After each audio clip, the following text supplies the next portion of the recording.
زبان هست و دل است. وقتی که دل به صلاح بیاید،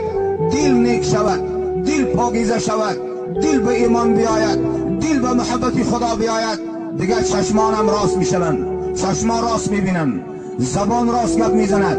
پاها راست میروند، دستا راست میگیرند، گوشا راست میشنوند، از کجی پرهیز میکنند، چشمان نادرست را نمیخواهند ببینند،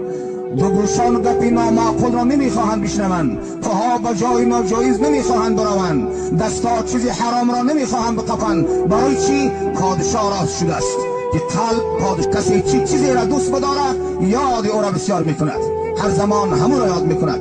یک انسانی که در درون دلش اگر شبان بروز در اپرا بالت گشته است، محبت زنان ارتیست در وجود او جای گرفته است، زنان شب در بجا بشیند او از زنان ارتیسته و فاحشه گپ میزند، زناگر باشد همون لذت حرامی در